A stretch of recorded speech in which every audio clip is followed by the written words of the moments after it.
Comme le labrador dans les années 2000, le berger australien est le chien à la mode depuis 2 ans. Les petites annonces fleurissent sur Internet. Ces frimousses peuvent vous faire craquer, mais attention. Ouais, mademoiselle, c'est l'heure de la toilette. L'élevage canin ne s'improvise pas. Les professionnels sélectionnent leurs reproducteurs et les testent pour écarter les maladies génétiques. Mieux vaut donc aller chercher son chiot dans un élevage, mais pas n'importe lequel.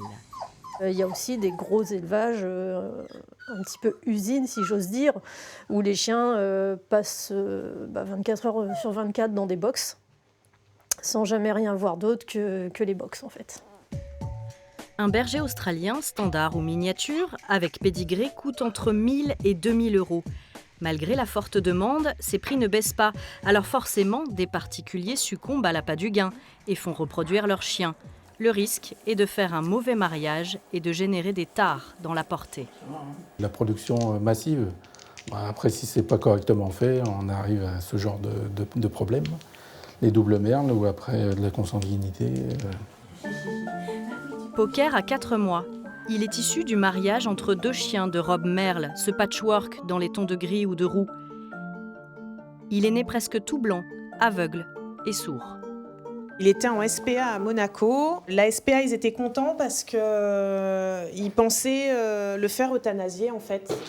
Parce qu'ils n'imaginaient pas comment ils pouvaient vivre normalement avec ces déficiences. Et ils avaient surtout peur de ne pas trouver une famille en fait. Poker a trouvé refuge auprès de Patty.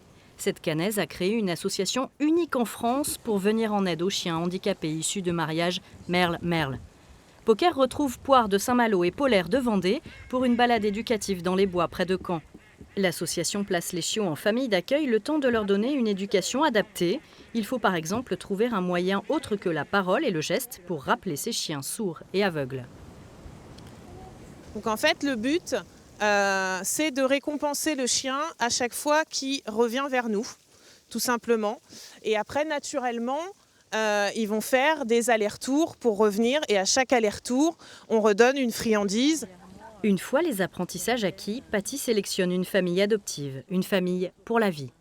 On continue de les suivre tout au long de l'adoption, donc dès qu'il y a la moindre question, on est là.